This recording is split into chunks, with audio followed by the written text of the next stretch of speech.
Oi, gente! Trago a primeira resenha do ano, que é sobre o livro A Disciplina do Amor, da Lígia Fagundes Telles. Bem, eu acredito que Lígia Fagundes Telles dispensa apresentações, né? Até porque nesses vídeos de resenha eu não quero fazer exatamente esse formato mais tradicional conhecido pelos outros canais, a não ser que eu veja que é um autor muito desconhecido mesmo, de eu ir e buscar a biografia e falar a biografia e tal. Muitas resenhas que eu quero trazer aqui, eu quero que seja mais uma conversa.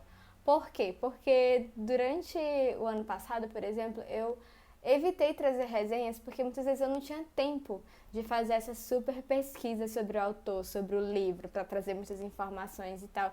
Parecia mais um resumo, né, ou uma aula sobre o livro. Então eu me sentia muito autopressionada a quando eu pegasse a câmera para gravar, eu tinha que dar uma aula sobre Lígia Fagundes Telles, tinha que ser a especialista. Isso é uma característica minha, porque eu me cobro demais para tudo. Então eu pensei assim, eu quero trazer comentários de livros específicos esse ano para o canal, mas eu quero fazer de um jeito muito leve, muito despretensioso. Não tenho a intenção de esse ser um vídeo de análise crítica, é mais uma conversa para eu contar as minhas sensações e os meus sentimentos lendo o livro. Então, dado esse preâmbulo, né, como o primeiro vídeo de resenha aqui do canal, vou contar então como é que foi essa minha experiência com A Disciplina do Amor, da Lígia Fagundes Telles. Esse livro chegou nas minhas mãos através de um amigo que é muito fã da Lígia, então obrigada, Gil, por insistir para eu ler a Lígia.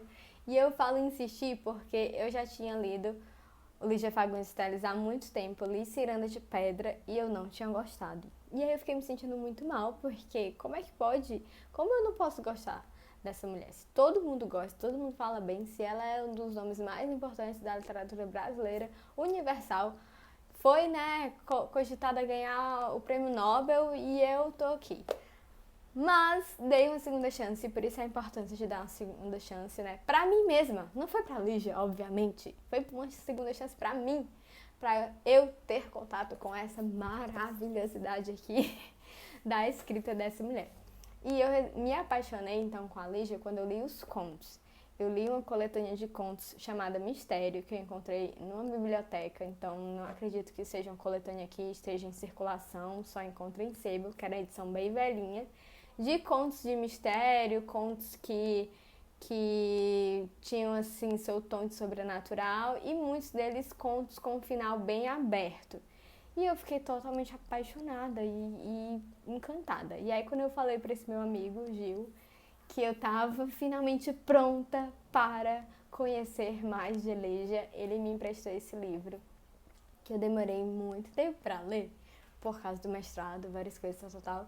Final do ano, quando entreguei o último artigo, eu falei assim, agora eu vou me dar o prazer de ler Lígia novamente. E fui ler esse livro e saio arrebatada de novo, já querendo ler outras coisas dela esse ano também. Mas sobre o que é esse livro, né? Já que essa é a pergunta base, assim. Primeiro falando do formato, esse é um livro de fragmentos. Então, aqui a gente encontra dificuldade de dizer o gênero desse livro, né? A não ser que é prosa, mas ela vai misturar diários de viagem, diários do cotidiano, memórias, reflexões que às vezes são tipo de 3 linhas, diálogos com amigos, crônicas, mini contos. Então ela faz essa mistura toda de gêneros literários da prosa. E o que é mais incrível é que você fica nesse limiar de o que é verdade e o que é ficção. E ela não dá essa resposta. E não acho que a gente tenha que ir atrás de descobrir o que é real, o que é ficção. Esses dois universos se misturam e eu amo esse tipo de mistura. Eu amo autores que brincam com essa coisa da autoficção, né? Do cotidiano e do ficcional. Aí, por exemplo, tem trechos que é como se fossem trechos de diários, porque tem uma data, sei lá, 15 de outubro, não tem o ano. E depois eu vi que esses dias, eles não eram reais, então até isso ela inventava também. E aí, às vezes, tem um tom de diário, né? Esse tom de primeira pessoa. A maioria dos textos, todos os textos é na primeira pessoa.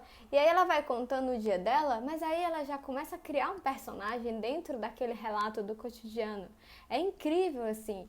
É como se quase que ela não pudesse se conter. A mulher é tão contista, tão romancista, que ela vai criando esses personagens dentro de um relato de viagem. Ela vai para uma viagem e aí ela vai descrevendo o lugar, descrevendo as pessoas que ela vê, descreve não só fisicamente, mas personalidades, trejeitos. E aí sobre temáticas também, são temáticas que me agradam muito. Ela fala muito da própria escrita, fala da morte, né? Reflexões sobre a morte, alguns acontecimentos envolvendo morte de pessoas queridas, ou logo no começo, quando ela fala a história de uma gatinha que ficava visitando o quarto dela, mas não era meio que a gata dela, né? Tem um fim trágico essa gata, e eu já fiquei muito assim, porque eu tenho 2 gatos e sou apaixonada por gatos.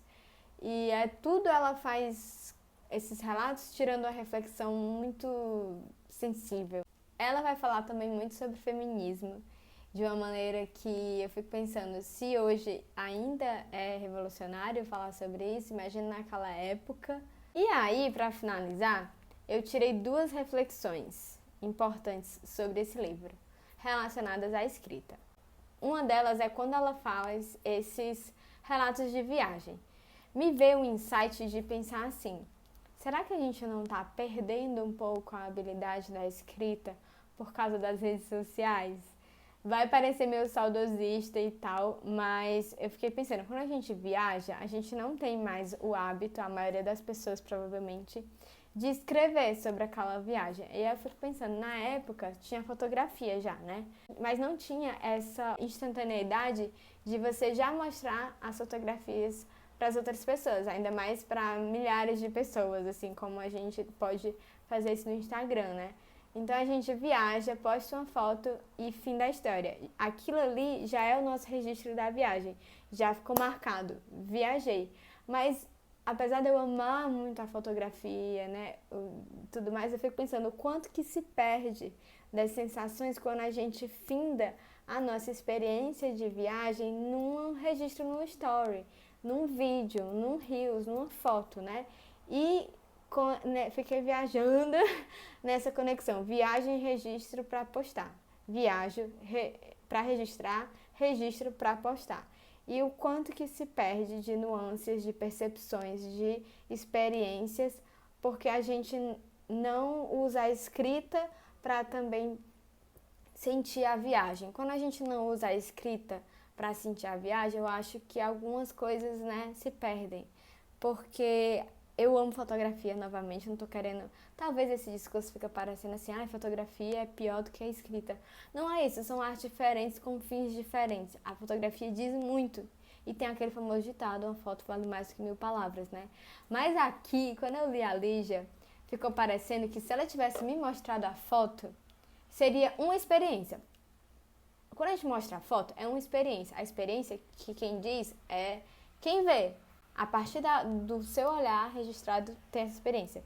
Quando ela me faz um relato, eu acho que ela me convida mais a estar no lugar que ela tá. Mas isso é por causa da habilidade dela, como prosadora, de conseguir que a gente se transporte para os lugares, assim, através da escrita. E aí eu tive essa reflexão, que eu não tô querendo dizer o que é certo, o que é errado, o que é melhor, o que é pior. Eu não tô dizendo pra ninguém parar, para as pessoas pararem de fazer stories, não é isso. Eu faço stories de viagem, mas eu fiquei pensando assim, poxa, eu nunca escrevo sobre as minhas viagens, né? Como seria viajar sem tirar uma foto, sem postar story e sim escrevendo? O que eu iria perceber? E também isso me leva a uma outra conclusão, que é ver a escrita como treino. Então, essas viagens, ela estava treinando ali a escrita também. Ela estava exercitando. E aí eu pensei assim, nessa frase, a escrita é o modo da Lígia, pelo menos aqui nesse livro, de tatear o mundo, de experimentar o mundo. É por meio da escrita. Ela vivencia E aí ela escreve sobre aquilo e é como ela se funde com aquela experiência, né? E hoje, eu acho que às vezes o que acontece é que as nossas sensações e os nossos registros são muito rápidos e muito fugazes. A gente faz uma story e a gente não pensa mais sobre aquela viagem. A gente não fica revisitando os stories, revisitando os vídeos ou revisitando as fotos, raramente.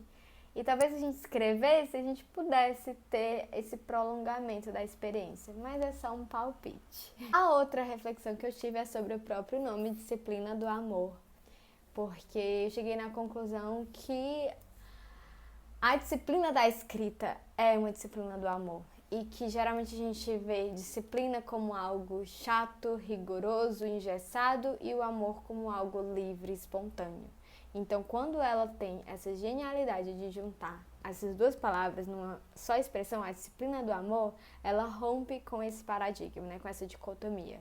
E eu penso que a escrita está me exigindo isso, estou falando de mim. Nesse momento, a escrita está me exigindo que eu olhe para ela com mais disciplina e amor, que eu entenda o amor como um ato de disciplina, que eu entenda a literatura como um ato de amor, porque eu vivi muito tempo vivendo a literatura e a escrita como paixão. Isso é ótimo, mas quando eu comecei a pensar se eu queria ser uma escritora, né, eu queria me dizer uma escritora e eu queria continuar escrevendo livros continuamente, como meio redundante, eu comecei a perceber que eu precisava de disciplina. E isso, para mim, aquariana, é bem desafiador.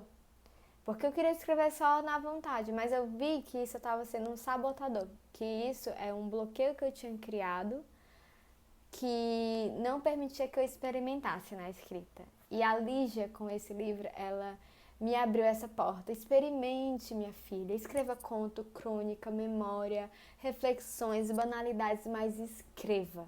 Ela me disse isso com esse livro. Chega a ficar arrepiada. É como se ela estivesse me dizendo isso. Pare com essa besteira de ficar buscando delimitar sua escrita, ficar buscando uma forma, ficar buscando primeiro decidir se o que você vai escrever é romance, é conto, é crônica, e só escreva. Escreva, escreva, escreva.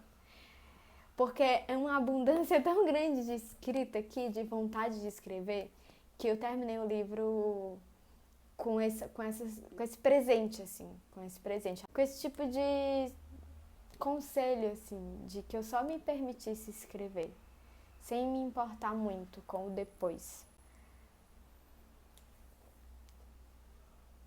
E aqui ela conta a história do cachorro que vai todo dia esperar o dono, e o dono vai pra guerra e morre, e o cachorro ainda tá lá e tal.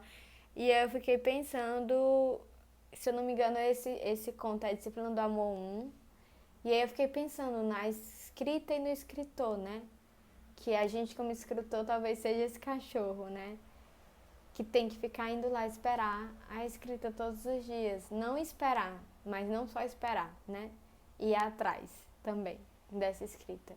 Não esperar que a escrita venha até nós. Isso era uma coisa muito difícil para mim, porque durante toda a minha adolescência em que eu escrevi, a escrita veio até mim. Mas a gente vai crescendo, vai virando adulto, outras coisas vêm até você. Preocupações, boletos, contas para pagar, ansiedade. E se a gente não vai então até a escrita vai perdendo espaço no meio de tudo isso. E aí ela não vem mais até a gente com a facilidade quando a gente era jovem, né? E sentia tudo muito assim, inflamado, como eu sentia. E o que eu vejo aqui é a Lígia indo atrás da escrita, todo o tempo. Quando ela viaja, quando um gato entra no quarto dela, quando ela sonha. Não é a escrita que vem até ela, eu vejo que ela vai muito atrás da escrita. E isso é foda, porque é isso que faz um escritor de verdade, sabe? Sei lá, eu não gosto muito desses termos, na verdade. Mas é isso que faz com que a gente permaneça com a escrita. Eu acho que essa disciplina do amor. Não é a disciplina do rigor, é a disciplina opressiva, como a maioria das pessoas pensa, mas é a disciplina do amor.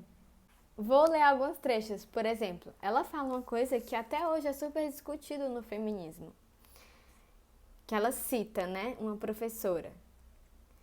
Enquanto não se superar a necessidade da empregada doméstica, como acontece nos países desenvolvidos, eu não acredito que possa haver um feminismo no Brasil. Isso é um assunto super polêmico, né? Ainda, a questão da empregada doméstica. E ela lá naquela época já estava falando sobre isso. E aí é aqui que ela fala sobre essa questão do título, né? Da disciplina do amor.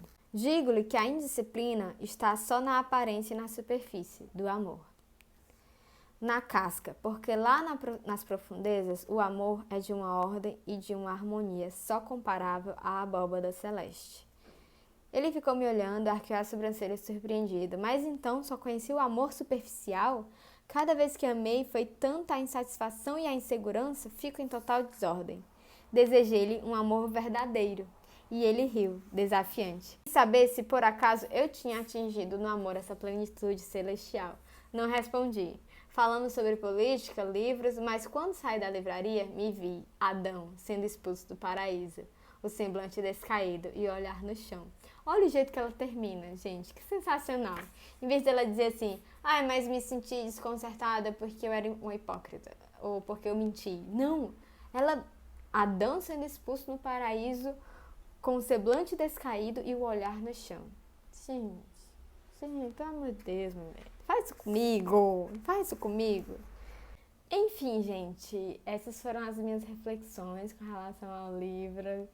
E eu fiquei muito feliz dessa ser a minha primeira leitura do ano, porque me deu já instigamento para começar o ano, para me voltar para minha escrita, pensando nessa disciplina do amor, né, nessa escrita que exige também, né?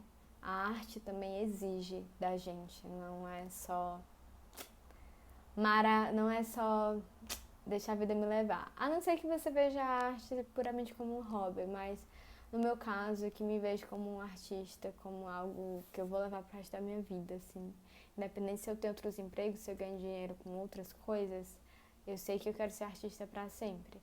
E eu sei que para continuar sendo artista para sempre, eu preciso cuidar desse tempo da arte, porque as outras coisas surgem e tomam mais tempo, porque são também muito urgentes.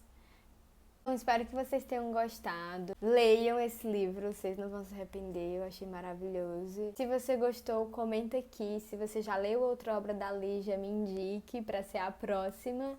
Compartilhe esse vídeo com os seus amigos, com a sua família, se você tiver gostado, se tiver achado interessante. Um abraço e até o próximo vídeo.